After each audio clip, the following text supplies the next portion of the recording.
Isang mapagpalang araw mga kabarya. Mayroon naman tayong re-reviewin na isang uri ng barya na kung saan ito ay binabaliwala ng karamihan sa atin na hinahayaan na lang dyan sa isang sulok na pakalat-kalat.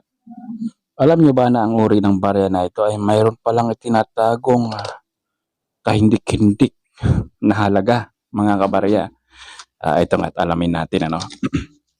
Base sa nakita kong post sa isang reel sa FB,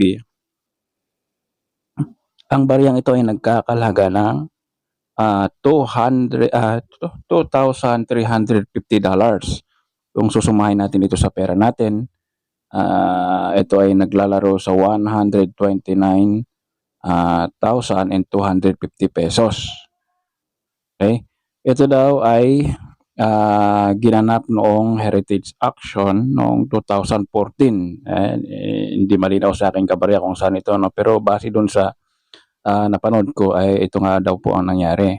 Ang baryang ito ay isang uri ng Lincoln cent kung tawagin. At ito po ay may halagang 1 cent, no? 1 cent mga kabarya. At may taong 1967. Ayan, 1967.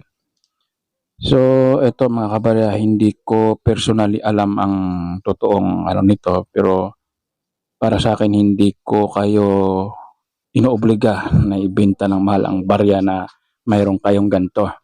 Mas maganda pa rin po na alamin natin yung tunay na halaga ng barya na hawak nyo. Hindi lang po sa barya na ito, kundi maging sa ibang barya pa na hawak nyo na mayroon man kayo ngayon. Kasi karamihan sa mga napapanood natin sa mga social media ngayon ay mga hindi na totoo. Yung mga iba, mga sobra-sobra na yung presyo, ultimong nagkakahalaga lamang ng 3 piso o 5 piso yung isang barya na luma na yon, ginagawa nila nga 50,000, 100,000, 1 million. Wala pong katotohanan yun mga kabarya. Dapat maging maging wais tayo, no? Maalamin natin kung ano yung presyo ng barya na hawak natin at huwag tayo basta-basta maniwala sa mga nakikita natin sa social media. Pag sobrang taas yung baryang hawak nyo, nakikita nyo sa social media yung presyo, abay magtaka na kayo.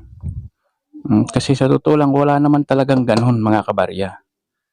Hindi po totoo yung mga sinasabi nila, yung barya na hawak na nila ay nagkakahalaga ng ganun na presyo. Yun po ay kagagawa ng mga pekeng vlogger. Kaya huwag kayo maniwala doon. Maniwala kayo sa lehitimong coin collector. Okay? Yun lang po. Pagpalain po tayong lahat at magandang araw.